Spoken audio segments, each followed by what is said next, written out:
साथियों, इस वक्त हमारे साथ प्रहलाद खटाना, जो कि गुर्जर नेता, एक अच्छी पकड़ रखते हैं गुर्जर समाज में, और आए दिन ये लोगों के साथ में संघर्ष करते हैं। जो लोग परेशान हैं उनकी आवाज़ उठाते हैं। उसी को लेकर के आज मैं इनसे जानना चाहूँगा कि राजस्थान के अंदर पीलूपुरा में गुर्जर महापंचायत का आयोजन हो रहा है, उसको लेकर के इनका क्या मत है। क्या खटाना जी पूरे दमखम के साथ में इस महासभा में भाग ले रहे हैं, और जो युवा हैं वो लगातार, आप मेरे पीछे फ्रेम में भी देख सकते हो, इस धरने पर बैठे थे। तो तमाम बातों को हम जानने का प्रयास करेंगे। नमस्कार सर। नमस्कार। सबसे पहले तो आपको बहुत बहुत शुभकामनाएं। हम जहाँ बैठे हैं ये जगह है सिकंदरा शहीद स्थल। ये तमाम हमारे वो योद्धा हैं जिनको देख कर के मन भर जाता है और आंखें नम हो जाती हैं। ये गुर्जर आरक्षण आंदोलन में शहीद हुए थे। सबसे पहले मैं इनको नमन करता हूँ। अब जो आप बात कह रहे हो, 75 दिन हो गए यहाँ 372 रीट सहित तमाम मुद्दों को लेकर के जो युवा साथी धरना दे रहे हैं, इनकी मांगें हैं।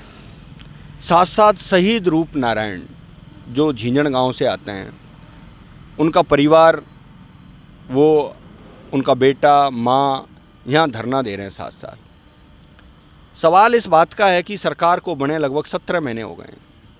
17 महीने में मैंने 7 नवंबर को जब दौसा की धरती पर उपचुनाव हो रहा था, तो मैंने जयपुर में प्रेस कॉन्फ्रेंस की। प्रेस कॉन्फ्रेंस करने के बाद सरकार को चेताया, धीरे धीरे लोगों को जगाने का मैंने काम किया, क्योंकि चुप बैठे थे सब लोग। जब मैं जगा रहा था, लोगों से कह रहा था कि भाई हमारी ये मांगें हैं, इनको पूरा नहीं किया जा रहा है, रोस्टर प्रणाली से भर्तियां नहीं हो रही हैं, सरकार ने कैलेंडर जारी कर दिया है भर्तियों का, हमें हमारा पूरा 5% का हक नहीं मिल रहा है, आरक्षण को नवीन सूची में डाला जाए। तमाम जब मैं इन मुद्दों को लेकर के लोगों के बीच में जा रहा था, धीरे धीरे लोगों के वो चीज़ें समझ में आने लगी। फिर मैंने बयाना में गुर्जर आरक्षण रैली की, हिंडौन में की, मासलपुर में की। उसके बाद में लगातार आज लगभग 75 दिन इन लोगों को यहाँ बैठे हो गए। यहाँ पर भी कई मीटिंगें हुई, जिसमें आज तमाम समाज के जो बड़े नेता हैं, उन नेताओं ने भी यहाँ भाग लिया। बहुत सारी बातें, गिले शिकवे पूरे किए। उसके बावजूद भी सरकार ने नहीं सुना। तो अब समाज ने तय किया है कि पीलूपुरा पर 8 तारीख को महापंचायत होगी। लेकिन पहला जी, कहीं ना कहीं देखा जाए तो कर्नल साहब के साथ में आप कंधे से कंधा लगाकर चले, तो क्या आप विजय बैंसला के साथ भी लगे हुए? देखो, समाज से बड़ा कोई व्यक्ति नहीं है। कर्नल साहब के सामने हम छोटे बच्चे हैं। वो एक जीवन जीने की कला है एमबीसी वर्ग की और समाज की। उन्होंने एक नई दिशा दी है। उनके पद चिन्हों पर चलना तो बहुत बड़ी बात होगी, लेकिन उनके द्वारा बताए गए मार्ग और शब्दों को अगर हम हमारे जीवन में उतारेंगे तो उनसे हमें बहुत कुछ लाभ मिलेगा। वो आज यहाँ नहीं है, वो संघर्ष करना सिखा गए। एक समय आया जो दोबारा बीजेपी की गवर्नमेंट आई राजस्थान में, माननीय मैडम वसुंधरा जी की सरकार थी, कर्नल साहब अकेले पड़ गए थे। तमाम लोग, आरक्षण संघर्ष समिति के जो लोग थे, वो भाजपा से ज़्यादा जुड़े हुए थे, तो वो कोई भी आदमी आगे नहीं आ रहा था। तब कर्नल साहब ने मुझे कहा कि प्रहलाद, आपको आना पड़ेगा। मैं गांव-गांव घूम रहा था। 2015 का रेल रोको आंदोलन इसी पीलूपुरा पर करवाया। पहली बार वहाँ से आरक्षण मिला, 1252 नौकरियाँ मिली। तमाम वहाँ से संघर्ष मेरा शुरू होता है असली, जो मैं सामने आया। उससे पहले से जुड़ा हुआ हूँ प्रत्येक आंदोलनों में, सब में जाना, सार्वजनिक रूप से। सामाजिक एक मन में भाव है कि मुझे कुछ करना था शुरू से ही, तो मैं जुड़ता रहा। उसके बाद ये अनवरत संघर्ष चलता रहा, लेकिन उस कर्नल साहब के जाने के बाद दोबारा से ये सब राजनीतियाँ चलती रही। चलते चलते आज इस जगह पर आकर के समाज रुक गया है, संघर्ष कर रहा है। संघर्ष करना चाहिए। तो क्या लगता है, राजस्थान का तमाम जो गुर्जर है वो 8 तारीख को पीलूपुरा जा रहा है? बिल्कुल जाना चाहिए 8 तारीख को, क्योंकि मैंने एक ही बात कही थी, व्यक्ति से बड़ा समाज, समाज से बड़ा देश। अगर प्रहलाद खटाना को कहीं भी झुकना पड़े तो झुक जाना चाहिए जहां समाज का फायदा हो रहा हो। और मैं समाज के तमाम बुद्धिजीवों से निवेदन करूंगा कि आप एक मंच पे आकर ताकत के साथ 8 तारीख को पीलूपुरा पहुंचिए, अपनी बात रखिए। कोई भी कमी अगर आती है, जैसे देखो एक व्यक्ति समाज नहीं हो सकता, दो व्यक्ति समाज नहीं हो सकते। और मैं कहना चाहूँगा जो पीलूपुरा की महापंचायत को ऑर्गेनाइज कर रहे हैं माननीय अध्यक्ष जी आरक्षण संघर्ष समिति के, मैं उनसे ये निवेदन करना चाहूँगा कि अकेले विजय बैंसला जी और भूरा भगत जी समाज नहीं है, यह संघर्ष समिति नहीं है। उन लोगों को, जैसे आज सिकंदरा की धरती पर मैं बैठा हूँ तो यहाँ के लोगों ने कुर्बानियाँ दी हैं। ये सादत है, इनको कोई भुला सकता है क्या? यहाँ के जो नेता थे, लोग थे जिन्होंने संघर्ष किया, पुराने जो लोग हैं, कर्नल साहब के साथ के जो लोग हैं जिन्होंने उनको सम्मान तो चाहिए। युवा आगे आने चाहिए, लेकिन हमारे जो बुजुर्ग हैं जिन्होंने संघर्ष किया उनको सम्मान चाहिए। उन तमाम लोगों को फ़ोन करके बुलाना चाहिए, ये ऐसी मेरी एडवाइज है, सलाह है। उन लोगों को बुला करके, चाहे वो सिकंदरा के हों, चाहे वो भरतपुर के हों, करौली के हों, धौलपुर के हों, अजमेर के हों, कोटा के हों, बारा के हों, कोटपुतली के हों, राजस्थान के तमाम उन लोगों की भागीदारी वहाँ होनी चाहिए। अगर ये सब लोग भाई मुद्दे के साथ हैं, मुद्दा है हमारा, सादतें दी हैं हमने, समाज को हक मिलना चाहिए। किसी नेता के घर में तो कोई प्रॉफिट मिलेगा नहीं, या किसी एक व्यक्ति को नौकरी तो मिलेगी नहीं, सबको मिलेगी, लेकिन उनको सम्मान चाहिए। और सम्मान की जिम्मेदारी जो लीडरशिप करता है उस व्यक्ति की ये जिम्मेदारी बनती है कि उन सब लोगों को सम्मान के साथ बुलाया जाए। बुलाने के बाद में सबको एक जाजम पर बैठ करके, ऐसा नहीं होता कि आप किसी एक एरिया को छोड़ दो। भाई आप ऐसे थोड़ा कर होगा कि आप बड़ी महापंचायत कर रहे हो, बड़ा ये कर रहे हो, करना चाहिए, सरकार तभी झुकेगी। लेकिन हमारे समाज के अंदर कोई फूट भी नहीं होनी चाहिए। किसी भी नेता को ये नहीं सोचना चाहिए कि मैं सर्वे सर्वा नेता हूँ, मैं सबसे बड़ा नेता हूँ, ऐसा नहीं होना चाहिए। और जो सामाजिक लीडर होता है उसका दायित्व बनता है कि प्रत्येक व्यक्ति को साथ लेकर के चले। लेकिन कर्नल साहब इस दुनिया में नहीं रहे, तो उनके जाने के बाद में ऐसी क्या नौबत आई कि पूरा गुर्जर समाज एकत्रित होने को जा रहा है? देखो, नौबत तो साफ सुथरी है। आज लगभग 17 महीने सरकार को बने हो गए, हमारे शहीदों की नौकरी के लिए भटक रहे हैं हम। आप अभी शहीद के जिंदा शहीद के घर पे गए थे, हरसाय जी, अभी बांदी को आप हरसाय जी के वहाँ गए। उसको क्या चाहिए? उसका शरीर पूरा, पैर ये विकलांग हो गया, गोलियां खाई हैं उसने, क्या चाहिए उसे? उसे नेताओं से कोई पैसा नहीं चाहिए, उसे सम्मान चाहिए। लेकिन सम्मान अब तक क्यों नहीं दिया गया बेला जी? देखो, ये मैनेजमेंट में कहीं न कहीं कमी रही है, और ये तमाम लोगों की मैं ये कहूँगा सामूहिक जिम्मेदारी है। उस हरसाय जी को जिनके गोलियां लगी हैं उनको सिर्फ सम्मान चाहिए। समाज के बड़े लोग, बुद्धिजीवी लोग, नेता, सरकारी प्रशासन के लोग, बड़े अधिकारी कर्मचारी लोग उससे बैठ कर के जा कर के उसकी एक चाय पी के आ जाएं, उसको संतोष हो जाएगा कि मैंने भी इस समाज के लिए शहादत दी है। बस ये चाहिए। एक सामाजिक लीडर की ये जिम्मेदारी होती है कि उसका सोच, उसका दिल इतना बड़ा होना चाहिए कि प्रत्येक व्यक्ति की सुन करके, कर्नल साहब सबकी सुनते थे, तब सबको साथ लेकर के फैसला करते थे, वो करना चाहिए। और मैं ये कहना चाहूँगा कि 17 महीने तक जब सरकार ने नहीं सुनी, तमाम प्रकार की बातें कर ली, तो अब जब 8 तारीख को महापंचायत हो रही है, तो महापंचायत में सरकार हल्के में नहीं ले महापंचायत को। ये महापंचायत किसी एक नेता की नहीं है, ये पूरा समाज दम खम के साथ पीलूपुरा पहुंचेगा। जरूरत पड़ी तो आंदोलन करना पड़ेगा, चाहे रेल रोकें, सड़क रोकें, ये सिकंदरा का चौराया दूर नहीं होगा और पीलूपुरा की रेल लाइन दूर नहीं होगी। लेकिन शहीद रूपनारायण के परिवार को नौकरी, 372 सहित तमाम जो हमारी लगभग 4000 भर्तियाँ हैं, ये पूरी नौकरियां चाहिए हमें। ये हमारी शहादतों को वैसे ही कुर्बान थोड़ा कर देंगे हम लोग, नहीं जाने देंगे। कमी हमारे अंदर होगी, हमारे नेतृत्व में कमियां होंगी, हम उन कमियों को दूर करेंगे, एक जगह बैठ करके दूर करेंगे। और जो नेतृत्व करने वाले हैं उनको मैं ये सलाह दूंगा, छोटा भाई होने के नाते, आपको तमाम लोगों को फ़ोन करने चाहिए। समाज में हर जगह जिम्मेदार लोगों को गाड़वाइज लो। बारेगांव बैंसला हो गया, बारेगांव खटाना हो गया, बिडरमास हो गया, नंदी की ढाई हो गई, ताली हो गया, मासलपुर हो गया, कोई एक जगह को मत छोड़ो। और तमाम एरिया से लोगों को, 5-5 लोगों को जिम्मेदारी दो। आंदोलन ऐसे नहीं होगा, जिम्मेदारी दो। और जब ये जिम्मेदारी के साथ निकलेंगे तो लोग माएंगे नहीं वहाँ 8 तारीख को। लेकिन जैसे अरसा जी हैं, ऐसे अनगिनत जो वीर योद्धा हैं जिनको सम्मान नहीं मिला और वो चाहते हैं कि उन्हें गुर्जर समाज सम्मान दे, तो वो कैसे पॉसिबल रहेगा? अच्छा, आज आप गए थे, आपने उनका इंटरव्यू लिया हरसाय जी का, जो उनके पैर में गोली लगी हुई, तो उन्होंने क्या कहा आपसे, आप ही बताओ।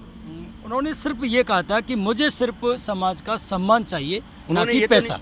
उन्होंने ये तो नहीं कहा ना कि मुझे पैसा चाहिए, उन्होंने ये नहीं कहा मुझे और कोई धन दौलत चाहिए, सम्मान चाहिए। सम्मान किनसे चाहिए? नेताओं से। सम्मान किनसे चाहिए? समाज के बड़े पदाधिकारियों से। तो ये उनकी कमी है, उनको जाना चाहिए उनके घर ये पे। कमी कैसे दूर होगी पहला जी, क्योंकि आप भी एक अच्छा पद रखते हो समाज के अंदर। ये कमी ऐसे दूर होगी जब जानकारियाँ मिल रही हैं आपके माध्यम से, अब आप उसको जब चलाओगे तो समाज के नेताओं को, समाज के जितने भी आरएस अधिकारी हैं, बड़े अधिकारी हैं, उनको जाकर के और उनका सम्मान करना चाहिए कि हमारे जिंदा शहीद, इनके वजह से आज ये कौम का नाम हुआ, तो बिल्कुल उनका सम्मान बहुत ज़रूरी है। चलिए, लास्ट मेरा सवाल ये है, लोगों के लिए क्या संदेश देना चाहोगे 8 जून को लेकर के? लोगों को एक ही संदेश है, व्यक्ति से बड़ा समाज होता है, समाज से बड़ा देश होता है। ये पंचायत किसी एक व्यक्ति की नहीं है, ये पंचायत कोई एक व्यक्ति का मुद्दा नहीं समझें, इस पंचायत को समाज का मुद्दा समझें, जिससे शहीद रूपनारायण के परिवार को नौकरी मिले, 372 सहित 4000 जो लगभग भर्तियाँ हैं जो हमारी अटकी पड़ी हैं उनको नौकरियाँ मिलें। उसके बाद में क्या नाम है, नवी अनुसूची की जो हमारी मांग है उसको नवी अनुसूची में डलवाया जाए, देवनारायण योजना में जो कमियां हैं उनको पूरा किया जाए, जो मुकदमे केस लगे हुए हैं उनको वापस किया जाए, रोस्टर प्रणाली से जो भर्तियां निकल रही हैं उनमें हमारा पूरा हक मिले। इन सब मुद्दों को लेके समाज को एक होकर के पहुंचना चाहिए, अपनी बात रखनी चाहिए। क्या लगता है 8 तारीख को सरकार आपकी बात सुनेगी? मुझे तो ये लगता है, जहाँ तक मैंने सुना है, कि अभी तो सरकार में और नेताओं में द्वंद्व है, बातचीत का फैसला है, क्योंकि इसी सिकंदरा पर स्थल पर वो पहली मीटिंग लगभग 11 तारीख को हुई थी, 3 तारीख को। उस दिन ये तय किया गया था कि हम सरकार से समय लेंगे। माननीय अध्यक्ष जी विजय बैंसला जी भी यहीं थे उस मीटिंग में, उन्होंने कहा भाई समय लेंगे।